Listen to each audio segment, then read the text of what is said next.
Hoje então vamos meditar um pouquinho, estudar um pouquinho a respeito do Espírito Santo.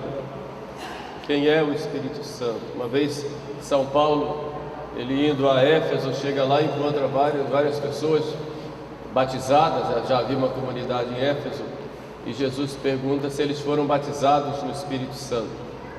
E eles responderam: nós nem sabemos que há Espírito Santo. Em que batismo vocês foram batizados? Eles disseram: fomos batizados no batismo de João.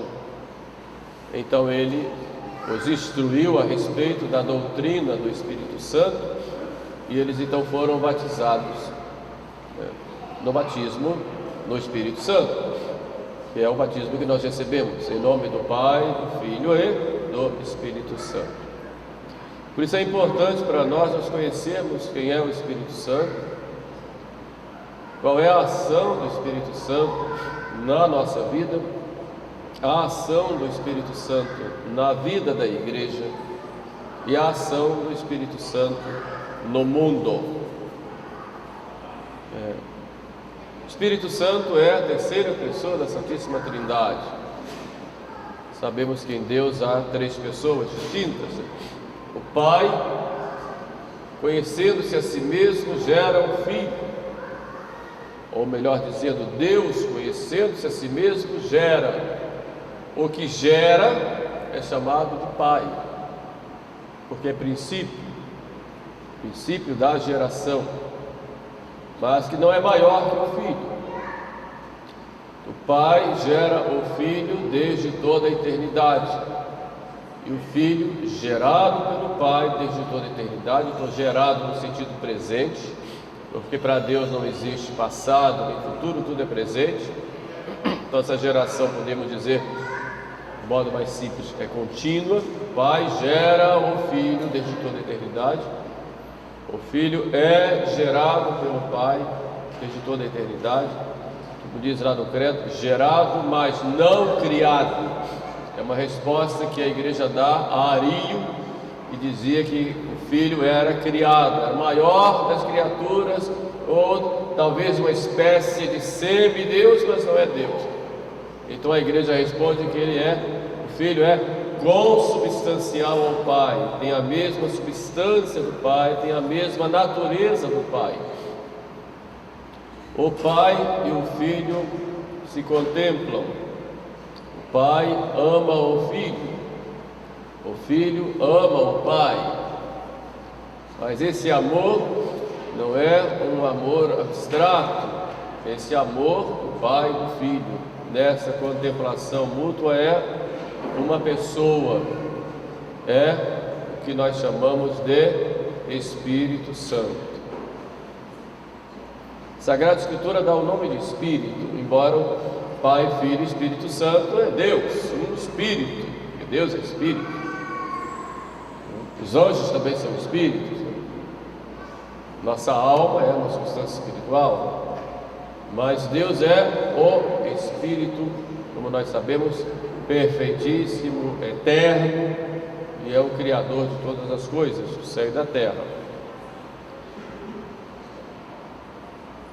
O Catecismo Romano nos coloca lá no capítulo 9, um grande capítulo a respeito do Espírito Santo.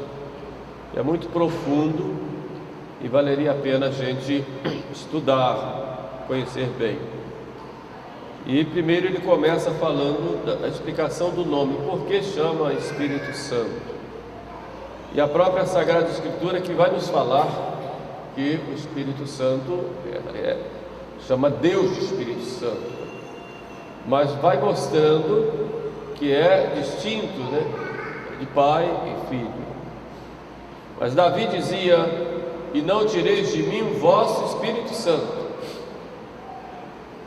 Está lá em um dos Salmos. O livro da sabedoria nos fala também: quem conhecerá vossos desígnios, se vós não lhe derdes a sabedoria, e das maiores alturas não enviardes o vosso Santo Espírito. Então o Espírito é chamado de Santo já na Sagrada Escritura. Ele próprio a criou, falando das criaturas, no Espírito Santo. No início do livro do Gênesis diz: no princípio Deus criou o céu e a terra, porém era informe e vazia, e o Espírito de Deus pairava sobre as águas. Nós vamos ver no livro do Êxodo, que nós meditamos muito nesse tempo de Quaresma, que é a caminhada do povo no deserto. Vamos ver que uma luz conduzia o povo à noite e uma nuvem durante o dia, o Espírito Santo. Por isso nós vamos ver lá no Monte Tabor, que nós lemos hoje, uma nuvem os envolveu, o Espírito Santo. E é essa nuvem que envolve Maria. O Espírito Santo virá sobre ti e a força do Altíssimo te cobrirá com a sua sombra. Lembra essa nuvem, né? Essa nuvem que envolve Maria. Uma nuvem os envolveu, uma nuvem, ou seja, a sombra do Espírito Santo envolve Maria. Então o Espírito Santo ele é mostrado dessas formas. É mostrado como um fogo. Em Pentecostes ele veio em forma de língua de fogo, está mostrando aí esse amor, força do amor de Deus, que queima, que purifica, que transforma. Por isso fogo. No batismo de Jesus, o Espírito Santo é mostrado em forma de pomba. E os santos padres explicam, tem uma explicação muito bonita a respeito disso, né? Porque dizem, por que em forma de pomba? Aí ele começa então a comparar o que é a pomba, né? Pomba é um animalzinho delicado, gosta de ficar perto dos homens. Você não vê pomba na selva, não, perto dos homens. A gente até demais, né? Enche.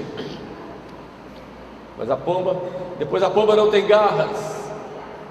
Estou aqui repetindo o que diz os santos padres, né? Não tem garras, quer dizer, não fere. A pomba geme, né? A gente, quando era pequeno, ouvia aquele gemido, achava que estava algorando alguém, vai morrer alguém. Geme. Então o Espírito Santo é assim, gosta de ficar com os homens, perto dos homens, mas não tem garras, quer dizer, não fere, é delicado, não força ninguém. O Espírito Santo geme. São Paulo diz isso: o Espírito Santo vem com gemidos inenarráveis, geme, ou seja, vem com as suas inspirações, vem nos inspirar. É sempre o Espírito Santo que age em nós, assim. O Espírito Santo é Deus com o Pai e o Filho, tem a mesma natureza, substância do Pai e do Filho. O Concílio de Constantinopla, no ano 381, para responder à heresia de Macedônio, que negava a divindade do Espírito Santo, coloca lá no credo que nós rezamos na missa: o Espírito Santo é Dominum et vivificantem, ou seja, o Senhor é vivificador, Senhor é aquele que dá a vida. Então é Senhor com o Pai e o Filho, e dá a vida com o Pai e o Filho. Portanto, o Espírito Santo é Deus com o Pai e o Filho, verdadeiro Deus. A Sagrada Escritura mostra muito bem isso em diversas formas, em diversos lugares. Nos Atos dos Apóstolos, nós vemos aí, por exemplo, quando aquele casal Ananias e Safira, conhecem essa história de Ananias e Safira? Interessante. No início da igreja, muitos cristãos vendiam tudo e colocavam aos pés dos apóstolos, para os apóstolos fazerem, administrarem, os apóstolos darem para os pobres. Muitos até esperavam a vinda iminente do Nosso Senhor, então muita gente pegava os seus bens e levava e colocava aos pés dos apóstolos. Não era uma norma, mas havia começou a ver esse costume. E Ananias e Safira, um casal, eles fizeram isso, venderam lá os seus bens e levaram os apóstolos, só que não levaram todos os seus bens, e mentiram para os apóstolos, mentiram aos apóstolos, e chegaram lá, puseram lá aos pés dos apóstolos. Por causa da mentira, Ananias morreu, caiu morto lá, na frente dos apóstolos. Aí os homens foram tirar o corpo de Ananias, aí veio a esposa, a Safira, que mentiu também, aí caiu morta, os dois, né? Foi famoso esse caso, Ananias e Safira. Mas o que o apóstolo condenou foi a mentira. Aí São Pedro diz lá para a Safira, aliás, para Ananias: Ananias, por que Satanás te tentou no coração para mentires ao Espírito Santo? Quer dizer, você está mentindo não é para nós, está mentindo ao Espírito Santo. Por quê? Porque Pedro sabia que o Espírito Santo é Deus, e logo acrescentou: não mentistes aos homens, mas mentistes para Deus. Então isso mostra o quê? Que os apóstolos já pregavam que o Espírito Santo é Deus. O Espírito Santo não é uma força, não é uma força como tal, ele é Deus com o Pai e o Filho. E sem demora, São Pedro já diz lá bem claro que o Espírito Santo é Deus. São Paulo, na sua epístola aos Coríntios, ele fala também que o Espírito Santo é Deus. E ele fala: há diversas operações, diz ele, mas é o mesmo Deus que tudo opera em todos. E acrescentou: mas todas essas coisas são obras de um só e mesmo Espírito, que as reparte a cada um conforme lhe apraz. Ou seja, o Espírito Santo é Deus que distribui os seus dons entre nós. Então, mais uma vez, São Paulo vai falando aí do Espírito Santo como Deus. São Paulo também diz: nossos corpos são templos do Espírito Santo. Aí Santo Tomás comenta: ninguém pode ter um templo se não for Deus. Então São Paulo, dizendo que nós somos templos do Espírito Santo, ele está dizendo também que o Espírito Santo é Deus. Digo bem, não é uma força, vou mais além, não é uma energia, é uma pessoa. E Cristo vai dizendo, quando fala a fórmula do batismo: ide batizai em nome do Pai, do Filho e do Espírito Santo. Em latim a gente põe et, em nome do Pai e do Filho e do Espírito Santo. E notem que Cristo diz em nome, não falou nos nomes, em nome, né? Mostra exatamente esse em nome, porque é um Deus só: Pai, Filho, Espírito Santo, três pessoas distintas em um só Deus. Isso deixa bem claro. Depois São João, na sua pregação, ele fala: três são os que no céu dão testemunho: o Pai, o Filho e o Espírito Santo, e esses três são um só. Falo coisas que vocês já ouviram tantas vezes, mas é bom que a gente sistematize isso na cabeça da gente, para evitar de vai lendo um livro e de repente vem alguma coisa que não está bem, você já percebe: peraí, tem uma coisa aqui estranha, tem uma força estranha, né? Que é o diabo, né? Que está lá para poder nos colocar caraminholas na cabeça. Então, a igreja fala: glória ao Pai, ao Filho e ao Espírito Santo. Mostra exatamente essa trindade na unidade na trindade, e o Espírito Santo como Deus, né? Terceira pessoa da Santíssima Trindade, tá? Também o Espírito Santo é chamado Espírito de Cristo.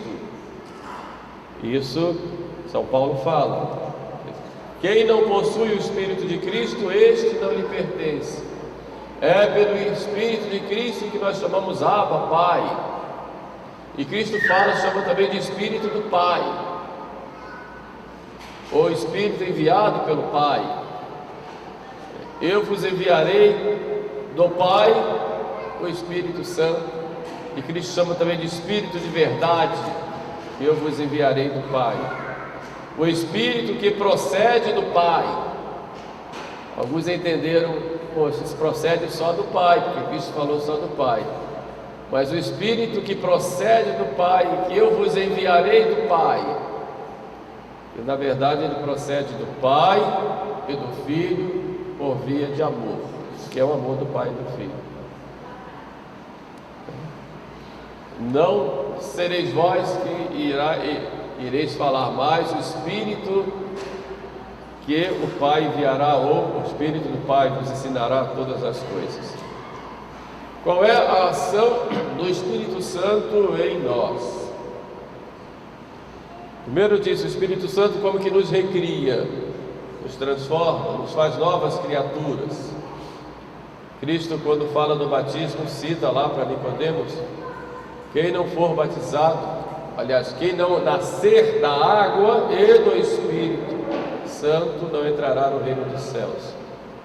Então nós temos um novo nascimento no Espírito Santo.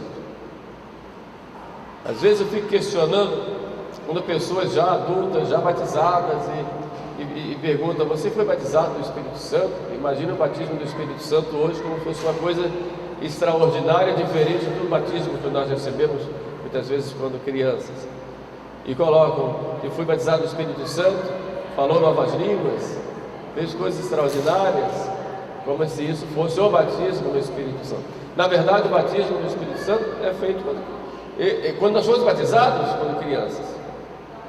Pode haver um aprofundamento, uma recriação, como nós estamos dizendo aqui, no sentido, não no sentido material, mas o renovar aquela graça que nós recebemos no nosso batismo. Mas o batismo já houve, ninguém é batizado duas vezes. Coloca alguns sinais desse batismo do Espírito Santo aí, colocam vários, como os dons e carismas que existem, mas é preciso tomarmos o cuidado para não transformarmos o Espírito Santo em alguém que vem fazer as nossas vontades, ou alguém que vem simplesmente para nos apresentar coisas que levem as nossas emoções às alturas. O Espírito Santo realmente nos consola, nos dá consolações, alegrias, alegria do Espírito. Não vem? Nós não devemos nos apegar a elas, porque muitas vezes não vem. Então temos que ter um cuidado de não ficarmos apegados, porque podem ser consolações do Espírito Santo, como podem ser coisas da nossa cabeça, nossa imaginação projetar. Então temos que ter um cuidado. Como é que age o Espírito Santo em nós? Quando Nossa Senhora concebeu, ela concebeu do Espírito Santo. E por que coloca a concepção atribuída ao Espírito Santo? O que aconteceu em Maria foi obra de Deus. E toda a ação à destra da Santíssima Trindade é sempre a ação das três pessoas. Sempre o Pai, Filho e Espírito Santo agem. Uma ação de Deus. Mas por que se atribui ao Espírito Santo? Porque a obra da salvação é obra do amor de Deus. Então, por apropriação, nós atribuímos as obras. A própria Sagrada Escritura faz isso, e a tradição da igreja. As obras de amor são atribuídas ao Espírito Santo. Por isso que diz que Maria concebeu do Espírito Santo, que a obra de salvação e de santificação das almas se atribui ao Espírito Santo. Por quê? Porque são obras de amor. Então, por isso, O anjo disse que Maria concebeu por obra do Espírito Santo, mas ali foi a ação da Trindade em Maria. Mas o Espírito Santo, porque é uma obra de amor, Deus manifesta aí o seu amor. Como em Jesus Cristo, Deus manifesta a sua misericórdia. É o rosto misericordioso do Pai. Como Pai, por apropriação a Ele se atribui o poder, ou a própria paternidade, porque Ele é o princípio das três pessoas. Embora as três pessoas não tiveram o princípio, porque são Deus, com o Pai e o Espírito Santo, Pai, Filho e Espírito Santo. Portanto, ao Espírito Santo se atribui as obras de amor. Aí, concepção de Jesus no ventre de Maria. O Espírito Santo, ele age na santificação das almas. Então, as obras de santificação são atribuídas ao Espírito Santo porque são obras de amor. Quando nós vamos nos converter, é o Espírito Santo que age em nós, nos levando à conversão. O que é o pecado contra o Espírito Santo? Quando eu rejeito essa inspiração do Espírito Santo como tal, eu não quero. Muita gente fica preocupada e chega perguntando: eu pequei contra o Espírito Santo, peguei contra o Espírito Santo, como é que eu vou fazer? Você está arrependido? Estou, então não pecou contra o Espírito Santo. Porque quem pega contra o Espírito Santo não se arrepende, porque rejeita essa moção ao arrependimento que o Espírito Santo dá.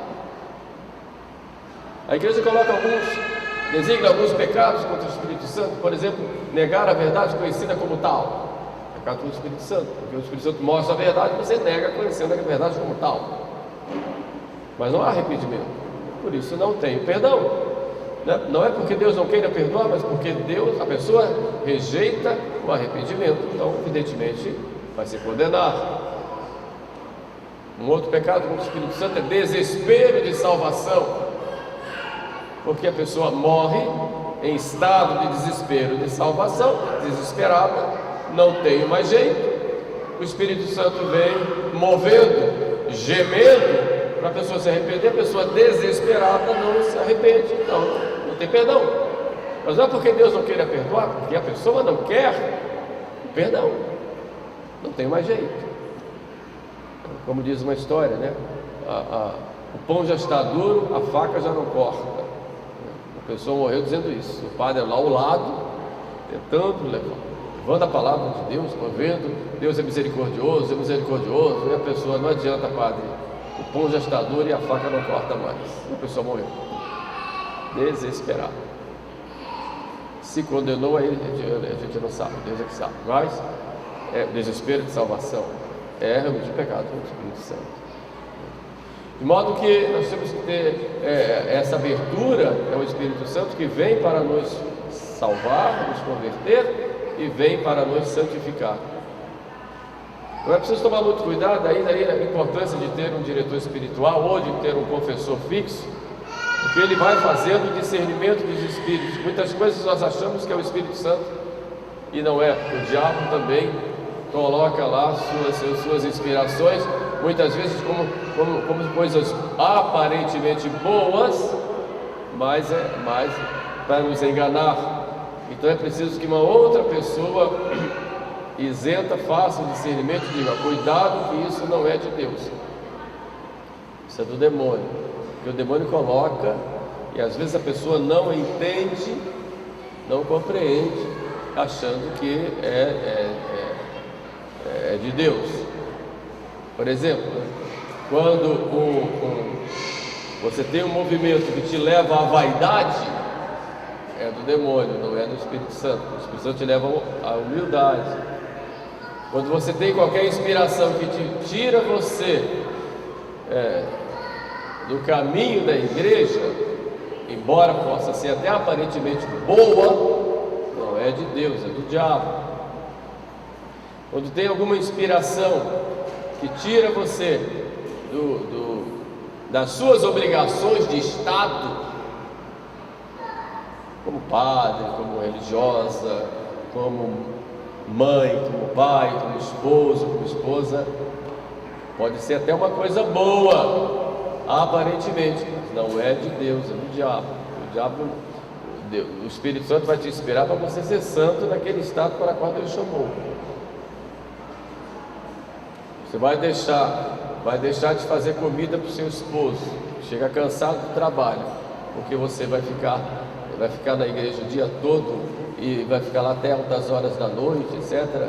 Não digo se foi de comum acordo, a mulher quer me vir aqui, mas você vai fazendo isso, deixou de cumprir suas obrigações de Estado, embora seja aparentemente uma coisa boa, estão lá na igreja, não é de Deus.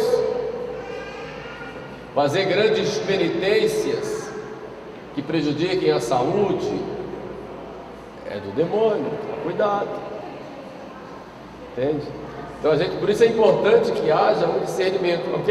Qualquer moção que te leva à vaidade, que te leva ao orgulho, te leva ao desespero, te leva a não cumprir suas obrigações de Estado,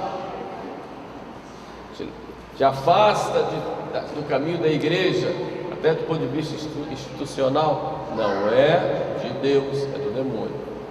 É claro que a pessoa vem naquela euforia, quero fazer isso, quero fazer aquilo, né?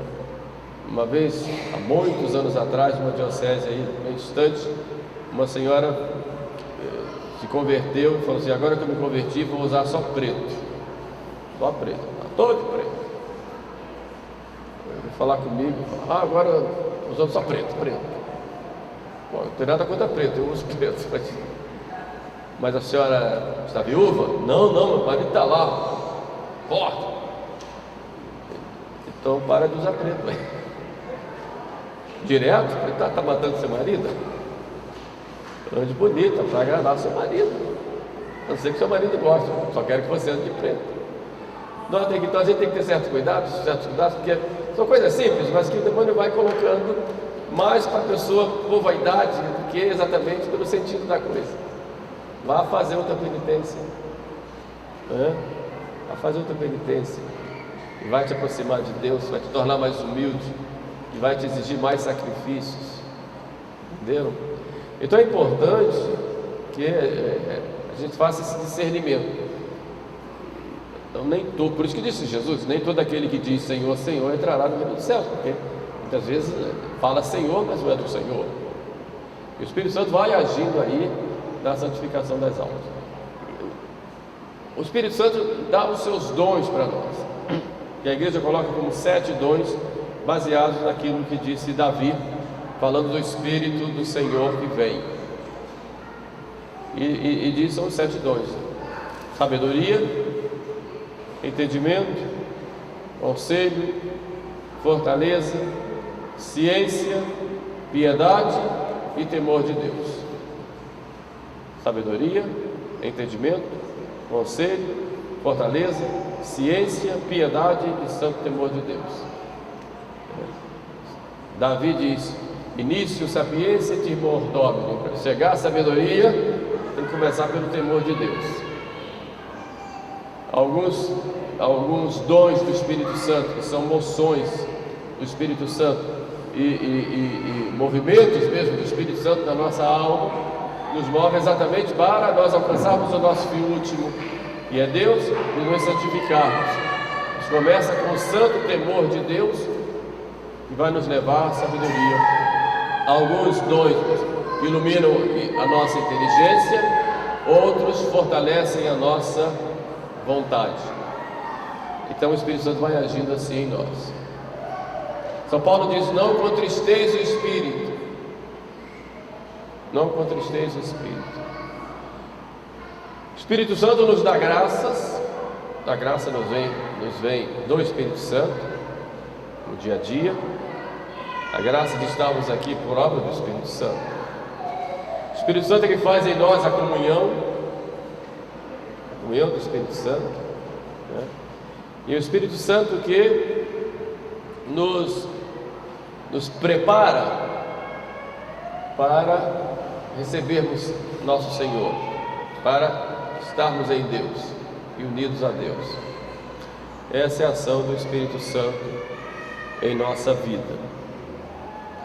Agora, o Espírito Santo, além das graças atuais, graças que nos levam à conversão, ou graças para que nós possamos no dia a dia praticar as virtudes e evitarmos o pecado, o Espírito Santo dá a alguns graças especiais chamadas de carismas. Carismas são dons especiais do Espírito Santo que dá conforme Ele quer, de acordo com a necessidade daquele carisma, naquele tempo, naquele lugar. São Tomás fala gratis date, graças dadas gratuitamente, não em vista da santidade da pessoa, que muitas vezes não tem, pelo menos como se poderia esperar, mas em vista da necessidade. Aí vem o dom da cura,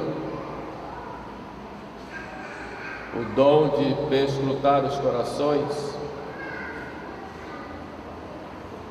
São Pio e Pietrelcina era carismático, tinha carisma. São Francisco de Paula era carismático. O dom de uma entrega total aos irmãos. Vamos dizer que São João Bosco não era carismático? E São João de Maria Vianney não era carismático? Dentro da necessidade que havia da igreja, Deus dá o carisma a alguns. E os carismas são vários, São Paulo enuncia lá vários.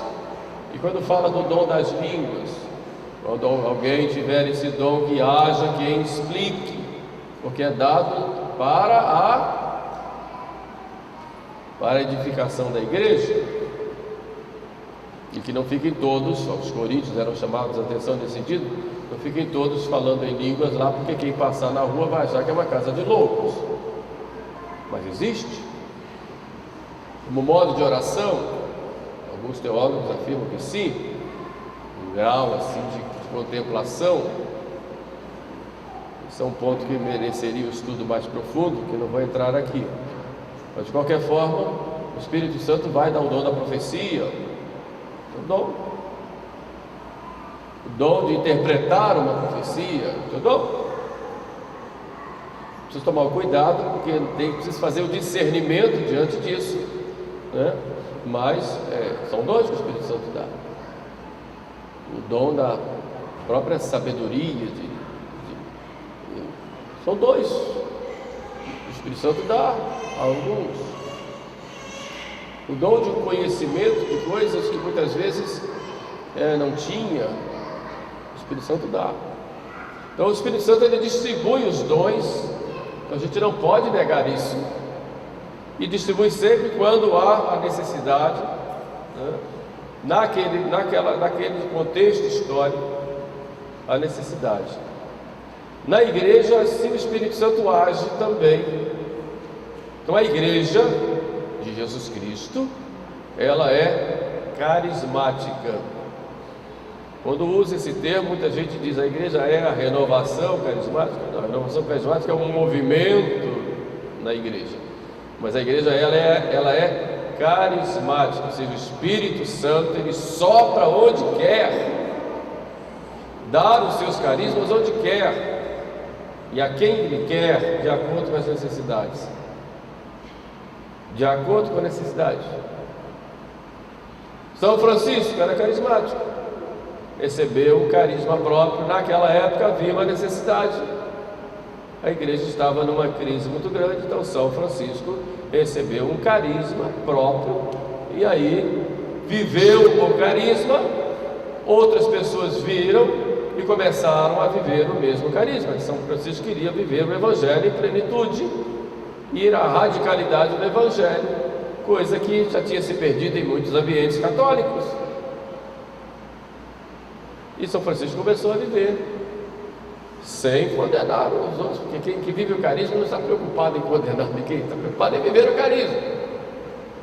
Então fico hoje admirado, tem as pessoas que dizem que descobrem certas coisas na igreja. Eu vou viver o carisma, viva!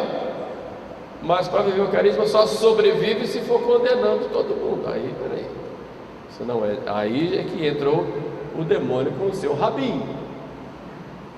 Viva o carisma. Se Deus ao Senhor te deu essa graça de conhecer a verdade e te dar um carisma próprio para você viver o Evangelho como Ele quer, viva o carisma.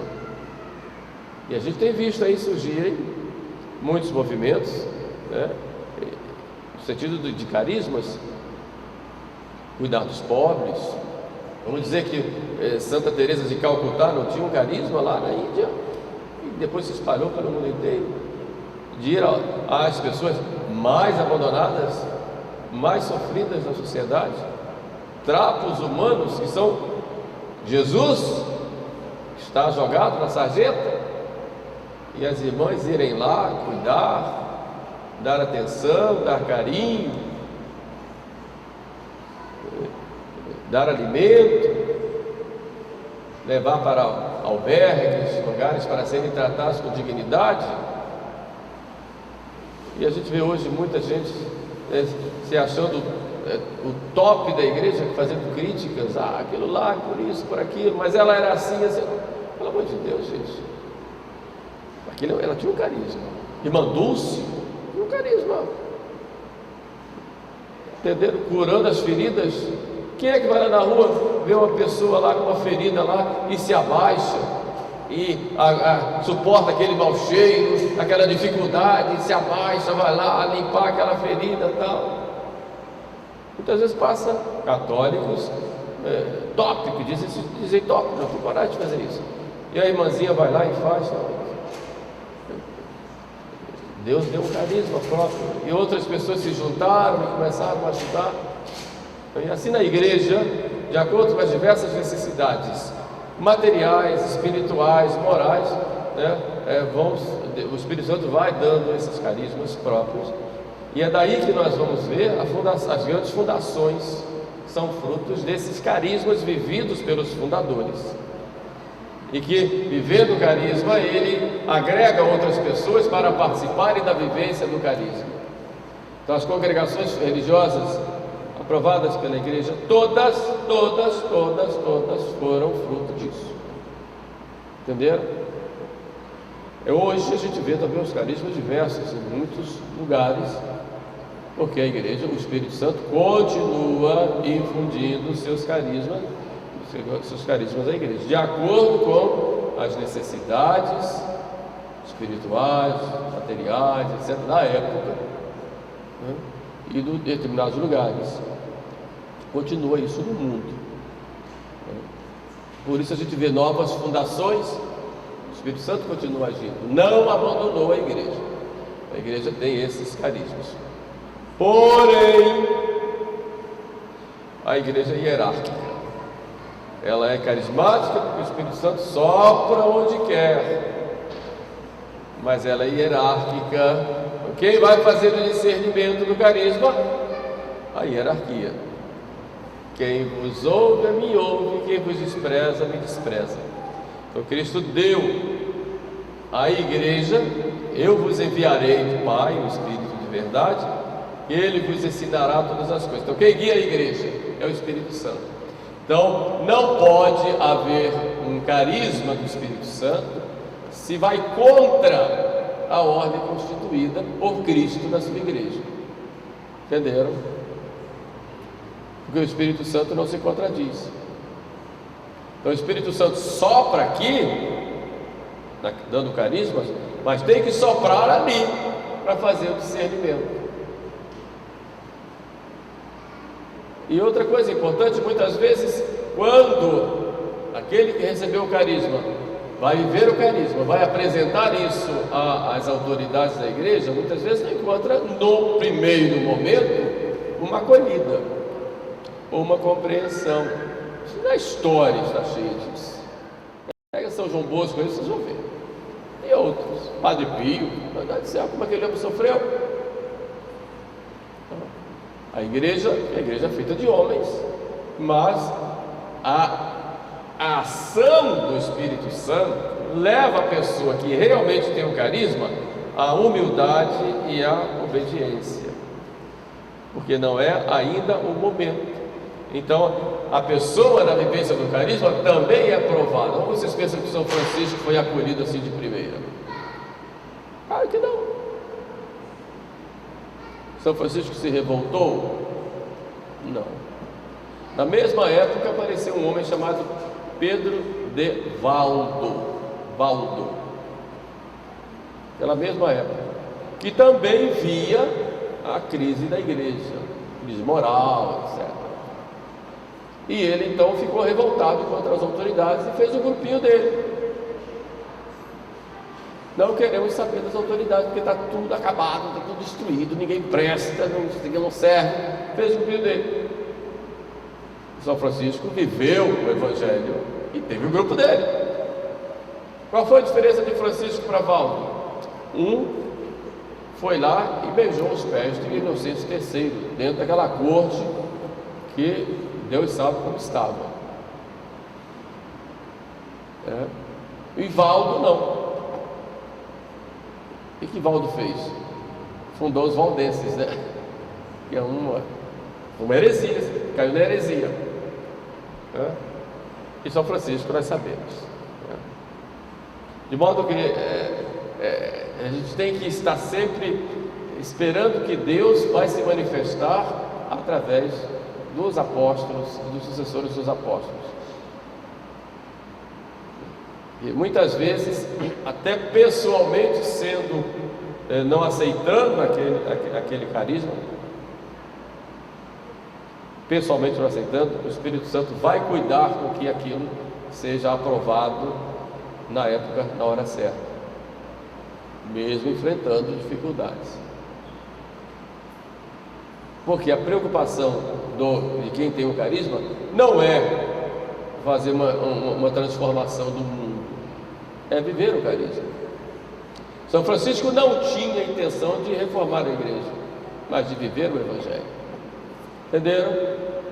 Então quem já começa com um plano mirabolante de transformar, de renovar a igreja, cuidado que isso pode ser mais fruto da vaidade do que o demônio infunde do que algo do Espírito Santo.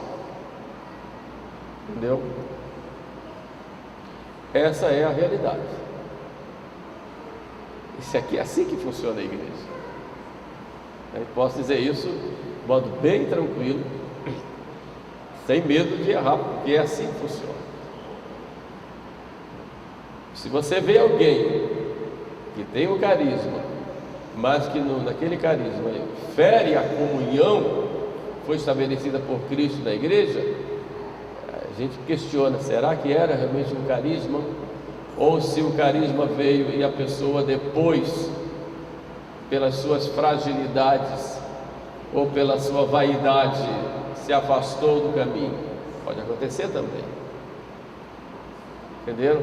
Então a igreja ela é carismática, que o Espírito Santo sopra onde quer, e ela é hierárquica. As duas coisas não se contradizem.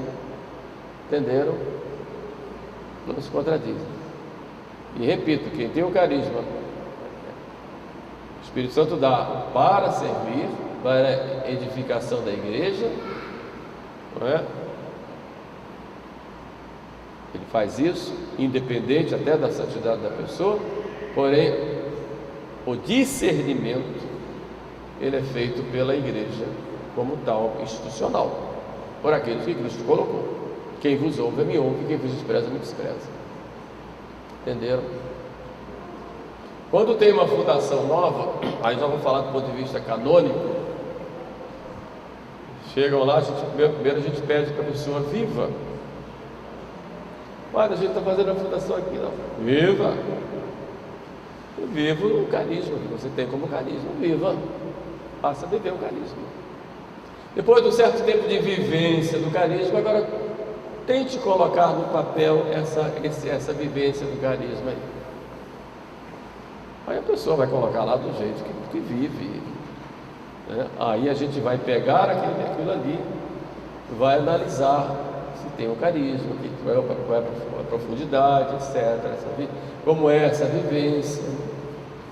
Aí depois pode, canonicamente a gente coloca ali um esquema que tanto quanto é possível na igreja, e depois a autoridade vai até aprovar. pode viver o carisma ad experimentum durante um certo tempo, como experiência.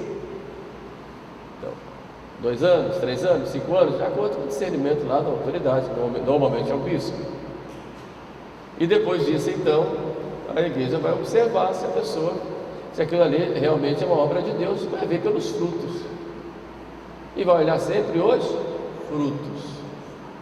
Entenderam? Toda árvore boa dá fruto bom. Se deu fruto mal, a gente vai ver que não é de Deus. Ou se deu fruto mal, porque deu fruto mal, se foi da obra ou foi de determinadas pessoas, aí tudo isso vai ser analisado. A igreja pode dar depois uma aprovação definitiva. Então é assim que funciona o esquema. Mas sempre a última palavra vai ser da autoridade da igreja. Entenderam? Foi assim que Cristo constituiu. E deu o Espírito Santo à igreja para fazer também esse discernimento. E é claro que tudo isso tem como compromisso a vida de fé, né? O compromisso da moral cristã, o compromisso de salvação, porque tudo é feito em vista da salvação das almas. Então essa é a ação do Espírito Santo na igreja. O Espírito Santo vai agindo também para que a igreja sempre se conserve fiel. E a igreja vai conservar sempre fiel. Sempre na verdade.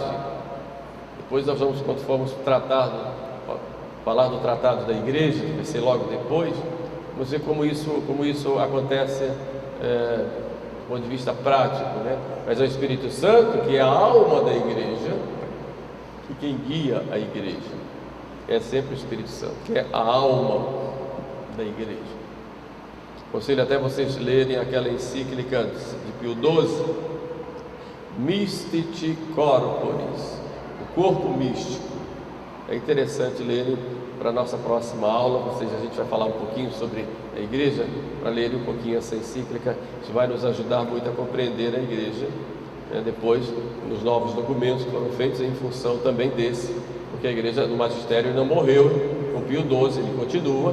A gente vai seguindo, né, esse magistério vivo, meditando um pouco sobre essa grande realidade da igreja. Mas é o Espírito Santo que é a alma da igreja, como diz o Pio XII lá na Mystici Corporis, quem cuida da igreja.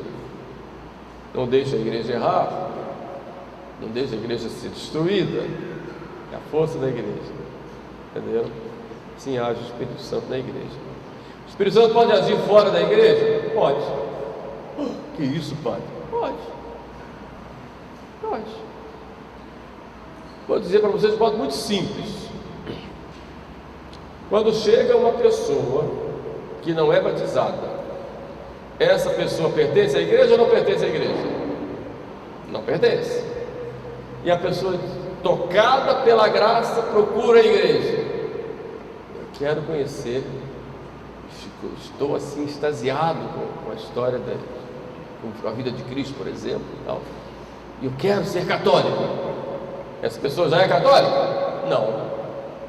Mas eu quero ser católico. Quem é que está trazendo essa pessoa?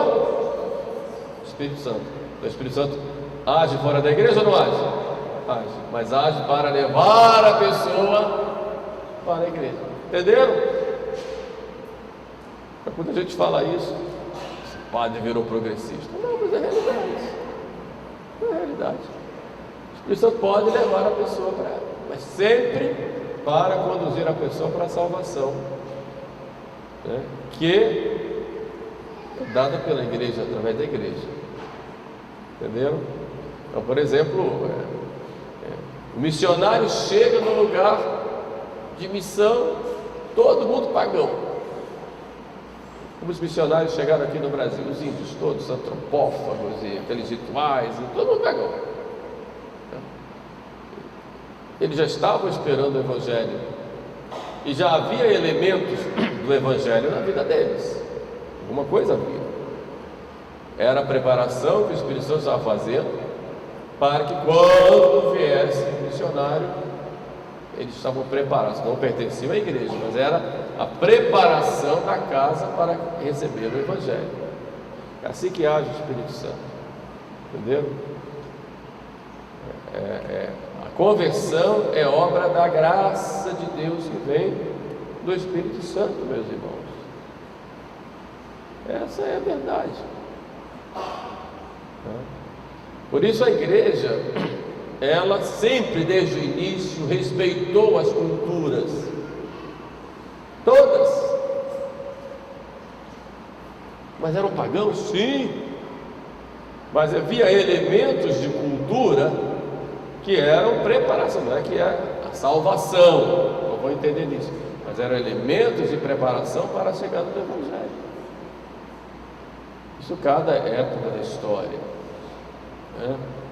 De modo que, a gente não vai analisar aqui fase por fase da história das missões, mas o catolicismo brasileiro é diferente do catolicismo alemão, sabe disso, e é diferente do americano, que é diferente do, sei lá das Filipinas, que é diferente lá do Peru. Mas por que é diferente, pai? A fé não é a mesma? É. A doutrina não é a mesma? É. Vamos pegar a liturgia da nossa tradicional, não é a mesma? É. Mas por que é diferente? Porque a cultura é diferente, o jeito é diferente. Uns têm um cuidado maior com um ponto que o outro não tem, um é mais profundo, o outro menos, um é mais tem tem mais facilidade para fazer meditação, o outro não tem. Eu pego, por exemplo, uma pessoa que se converteu do budismo e digo assim: olha, você tem que fazer uma penitência, tal, faz penitência. Coisa que para a gente aqui é tão difícil, ai meu Deus do céu, encontra facilidade, porque culturalmente já foi acostumado, não a penitência, mas com outra concepção, mas a um certo despojamento, com a preparação do Espírito Santo, para quando viesse a penitência constada pela igreja, ele tem facilidade. Entenderam? E assim eu quero dizer, que citei como exemplo, como tem vários. A igreja é uma só, mas ela abraça as culturas naquilo que a cultura tem de bom e transforma, cristianiza. Entenderam? Essa é a verdadeira enculturação. A igreja faz a enculturação. Quem faz a enculturação é o Espírito Santo. Quando a gente fala em enculturação, hoje o pessoal imagina, poxa, vai rezar uma missa no rito afro. Isso aí não é enculturação, isso é fabricação de alguma coisa. Não existe rito afro, não existe. O único rito afro que tem é um congolês, que é lá na República do Congo, que foi feito de acordo com a cultura local, adaptado a uma liturgia, e que não tem nada a ver com aquilo que a gente vê hoje em alguns padres fazerem aqui no Brasil. A verdadeira enculturação, o Evangelho vem contra aquela cultura e aproveita o que tem de bom e utiliza, mas quem faz o discernimento é a igreja, não é uma equipe de liturgia, e muito menos o padre, o pároco, que não pode mudar nada. Isso a igreja é bem clara nos seus documentos, inclusive no próprio Concílio Vaticano II tem isso claro: o padre não pode mudar nada, tal. Depois ele muda dizendo que está seguindo o concílio. Mentira! Mentira! É bem claro isso. Mas tudo hoje é em nome do concílio, vamos quebrar aquela imagem em nome do concílio, vamos destruir aquele altar em nome do concílio. Não, não é nada disso lá.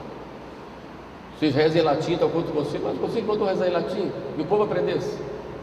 Isso é outra coisa. De qualquer forma, o Espírito Santo vai agindo assim, em nós, agindo na igreja, e agindo também fora do corpo da igreja, em vista de levar as pessoas para a verdade, que nos é trazida através da igreja, que é o único sacramento de salvação. Está claro isso? Então vamos nos abrir ao Espírito Santo, procurar pedir muito ao Espírito Santo que venha a nós, que nos ilumine, que nos fortaleça, que nos converta, que nos dê a graça de sermos fiéis, perseverarmos sempre, né?